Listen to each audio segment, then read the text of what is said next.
And we're back once again with Inward Bound for Mindful Living. I think we ended up on quite a positive note in the previous session. Every day can be a good day. But I'm going to turn it slightly around. And since we were talking about emotions, Mr. Suryachi, let's take an example. And I think that's the best way even the audience can understand how exactly this works.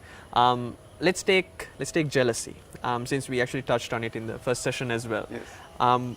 We had a conversation right before as well that jealousy can have a positive light as well as a quite ostensibly a negative one as well. So can we talk about jealousy and how it plays a part? Okay. Here?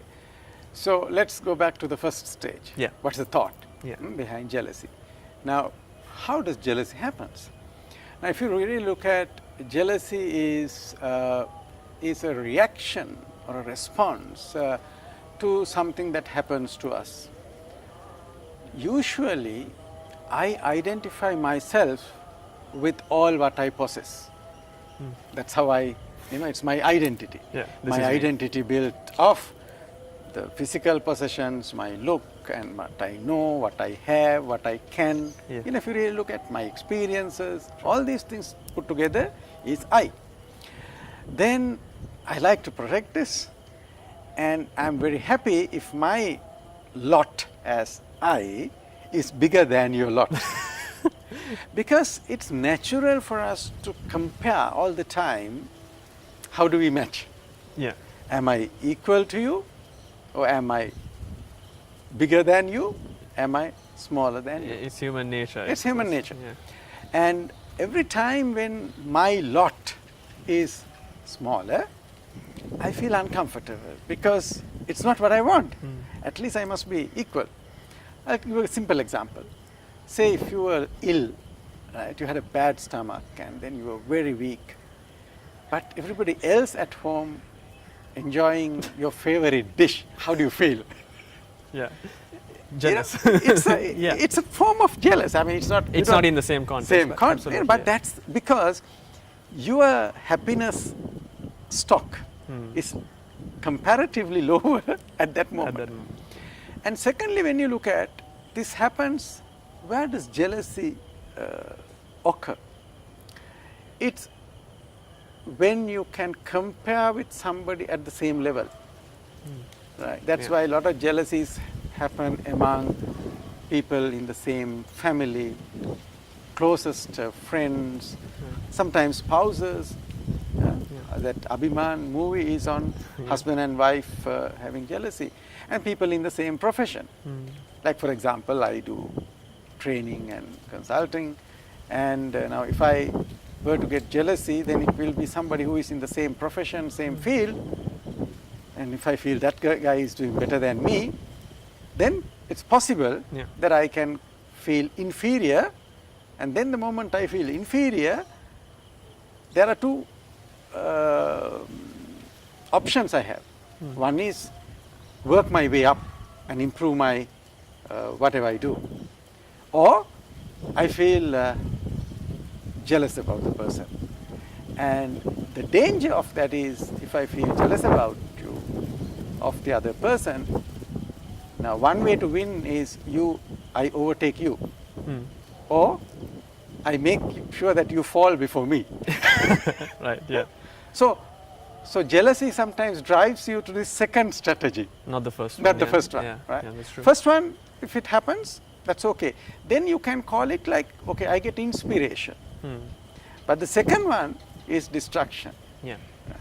So jealousy always is linked to this thing. Now, if you are mindful, you can see this whole process taking place.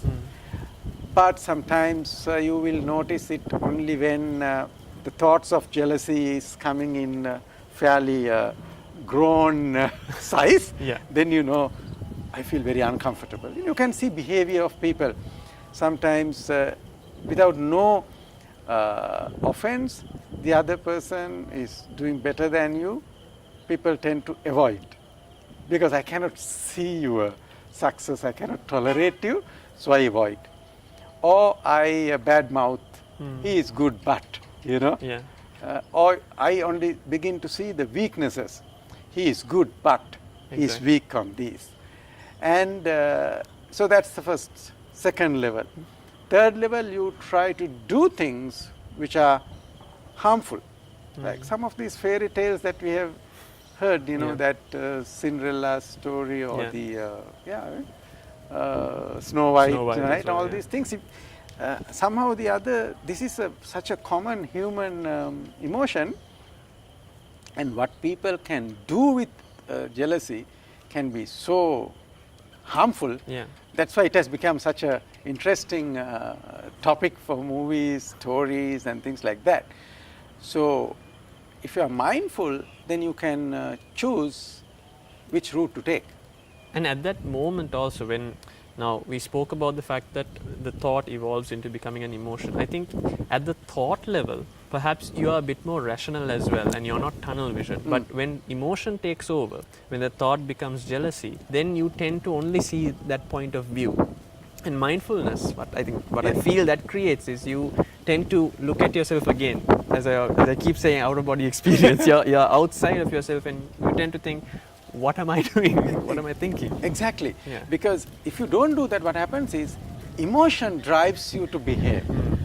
Right. Then you are not in command of yourself. Correct. Yeah. I think I mentioned in one of the programs that with mindfulness, you can take charge of your being without you are being driven by various other things, including emotions. And you tend to not be yourself as well, right? I mean, when your emotions takes hold of you, it's very predictable as well. If you're jealous, you're going to tend to act in a certain way. If you're angry, you tend to act in this way, and it's not you. And most people tend to go back and say, did I really do that? Because it doesn't seem like who I am.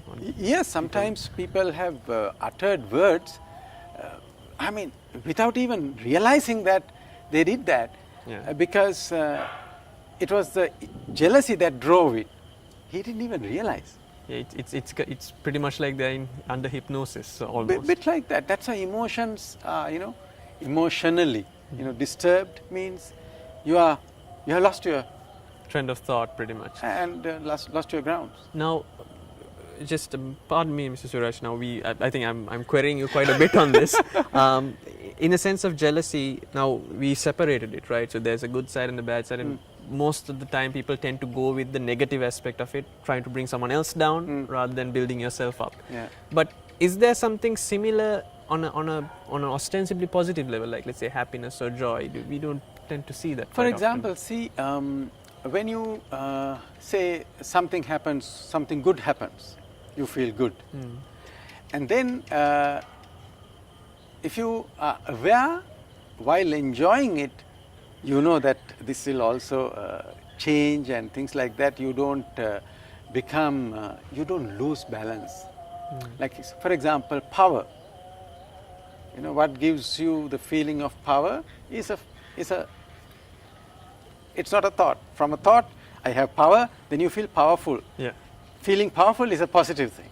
Right. But if you realize, if you think that it is eternal and things like that, then you tend to behave in an uncontrollable manner. I think we've seen many examples of that sort in this country and others, but let's not get into that right now. But however, we'll have to take a quick break before we get into the next session, so we'll be right back.